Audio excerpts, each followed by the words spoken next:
Hey everyone, and welcome to SkillCapped. My name is Dr. Zora, and in today's video, we're going back to arguably the biggest debate in Valorant, the Phantom versus the Vandal. With these two rifles being the most commonly used in the game, and for good reason, Riot has actually balanced them really well to the point where it's nearly impossible to pick out one rifle from the other since they're essentially neck and neck. We're going to break down the unique features of each weapon to determine which one is the best for you to use, so without further ado, let's get into the video. Jumping right into the question of the day, which rifle are you currently using? With this being a Phantom versus Vandal debate, we want to know what the stats are amongst the viewer base to see if there's actually one rifle that stands on top. Drop down what you have been using the most lately, but also drop us another comment if this video made you change your mind and swap.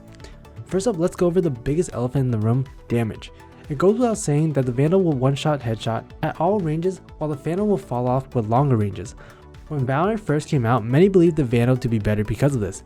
Many players came from Counter-Strike where the AK-47 would one-shot headshot like the Vandal and was better than the M4A1, which could only headshot for 92, which is like the Phantom. When we first think about it, we're like, man, all that hard work to get the headshot and it doesn't even kill?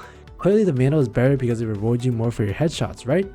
Well, this is where things get dicey. Yes, the Phantom will only do 140 damage at 15 to 30 meters and 124 damage at 30 to 50 meters. To put this into perspective of how far 15 meters is, the engagements that you have around a short are greater than that.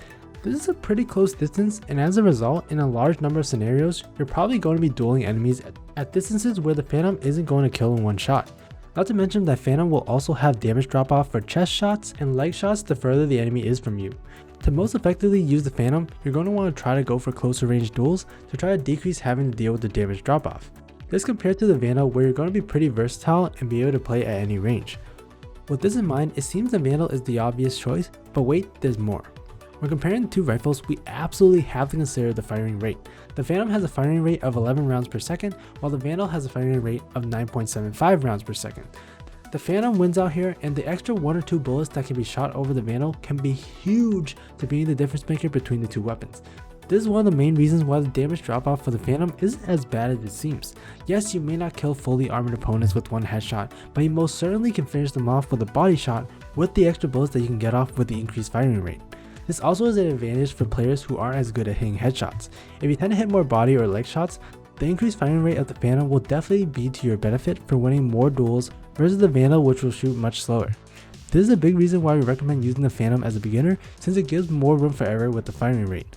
The Vandal is less forgiving in the sense that each missed bullet is significant, while with the Phantom you can get away with an extra bullet missed. The Phantom definitely takes the cake here against the Vandal when we're talking about the firing rate, and it helps mitigate the fact that the Vandal doesn't have any damage drop off.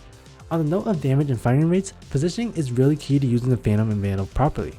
Because the Phantom has damage drop off, it's really best suited for players with an aggressive playstyle that like to get into close range positions against enemies. This helps to avoid the damage drop off and maximize your damage for your shots. Since the Vandal doesn't have any drop off, you can really play it from any position. Close range, mid range, long range, all positions will suit the Vandal well. In particular, the Vandal will really shine at long ranges, especially if you're playing against Phantom players that will have a harder time killing you due to the damage drop off. The versatility of the Vandal really allows you to be more flexible with your positioning and play.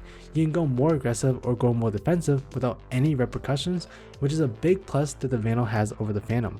While we're focused on headshots, an area we got to briefly mention is aim punch. When you get a headshot with the Phantom, what ends up happening is the enemy will experience aim punch where their crosshair will skyrocket upwards. This completely throws off the enemy's aim, which gives you more time to finish them off before they can readjust. Another point really goes to the Phantom here, and again, this is the reason why it's not that big of a deal that it doesn't one-shot headshot at longer ranges. If you get into a committed fight and hit the headshot, you're likely going to be able to hit a subsequent shot before the enemy can aim back at you from the aim punch. Now it's important to note that the Vandal doesn't have aim punch, but that's because it doesn't need it since it one-shot headshots at all ranges. Phantom gets a point for its aim punch ability, but it doesn't really put it that far ahead of the Vandal, which is good without it. Getting into our fourth point, we have spray patterns. Both the Phantom and Vandal have pretty similar spray patterns where the recoil will go straight up, then to the left, and then to the right, and then back and forth left and right. While the recoil patterns look about the same, an important distinction is that the Vandal actually has more spread vertically and horizontally. This makes it harder to control compared to the Phantom. For experienced FPS players, this slight difference doesn't really affect them. However, for those newer to the FPS genre, that extra bit of recoil can make the spray much harder to control, and hence you'll have a more difficult time hitting your shots. The Phantom looks to edge out here, but here's an important note to note. Because the recoil is less on the Phantom, spraying is going to be much more forgiving, and hence we recommend doing so with this weapon. However, even though the recoil is lower, spraying long ranges with the Phantom isn't going to be all that effective. Comparing this with the Vandal, the recoil is really only a tad greater. Those who feel confident in their initial sprays of up to 10 bullets won't really notice it, and with the Vandal having no damage drop off, single firing and bursting usually ends up being the main way to truly unlock the Vandal's potential. The recoils are different, but considering that along with the firing rates, the Phantom is good for spraying while the Vandal is meant more for bursting and single tapping, which makes the recoil difference insignificant if both weapons are used the way that they should be.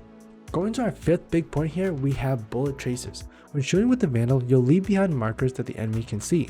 This reveals your location and makes it easier for players to shoot you back, particularly if you're shooting through a smoke. Comparing this with the Phantom, which has no bullet tracers and has a silence feature where enemies greater than 40 meters won't be able to hear your shots. This allows the Phantom to be much sneakier, your position stays hidden, and you can also get away with shooting certain distances without enemies hearing a thing. For example, if an enemy isn't looking the right direction, you can get a few shots on them across middle without them knowing where it came from, and going back into our smoke scenario, it's easier to get away with spraying through a smoke with Phantom since the enemy can't shoot back clearly. This compared to spraying through a smoke with a Vandal, where you leave behind bullet tracers that the enemy can use to shoot you back, and most of the time, you'll actually find yourself losing more health than the enemy since you gave away your location and they stayed hidden. With this feature, the Phantom gets another point. Moving right along, we need to talk about multi-kill potential.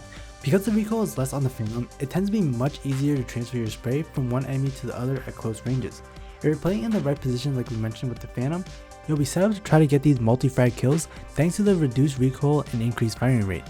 And we'll briefly mention it, yes, the Phantom has running and gunning capabilities that also make it even more of a menace for those close range back-to-back engagements. Now this really isn't going to work well with long ranges, which is where the Phantom has the edge in terms of multi-kill ability. Because of its ability to one-shot headshot, you can string frags a lot easier long range with the Vandal. The burst potential is much greater, and as such, it's easier to burst an enemy down, stop for the recoil to reset, and then move on to the next enemy. A simple tap to the head and you go right along. With the Vandal's higher recoil, you really can't spray transfer with it, so long range bursts and taps consecutively is the way to go. The Phantom is going to be better at multi-killing at short ranges, while the Vandal is better at doing so at longer ranges. Last but not least, we have to talk about magazine size. The Phantom rocks a big 30 bullet capacity, while the Vandal only has 25 bullets per clip. This may not seem like much of a difference, but it again affects how you want to use each weapon and what each rifle is good for. The Phantom is going to give you more leeway and room for error, thus allowing you to go for bigger and longer spray downs. The Vandal really doesn't have this leeway and really awards those who emphasize precision. Quality is going to trump quantity with the Vandal, which is why going more for taps and short bursts are better than going for a full spray where your recoil is going to go all over the place and you'll likely run out of bullets before the enemy is finished off. So if you're a player that really needs to go for sprays and needs more bullets to hit your shots, the Phantom is 100% the weapon to go for. If you want to become known more for your one taps like Scream and feel more confident with your aim and accuracy, the bursty style of the Vandal is going to be the better weapon of choice. With that being said, the Phantom and Vandal each have their pros and cons. To be honest, neither rifle really is better per se than the other because they both serve different purposes. If you play the right style for the Phantom, then the Phantom is going to be better for you. If you play a style that's better from the Vandal, then that's going to be the better choice for you. Take the tips from this video and see which unique aspects of the Phantom and Vandal suit you. Use that to then pick your weapon of choice. Alright, so make sure to drop a comment below on what rifle you're currently using in Valorant.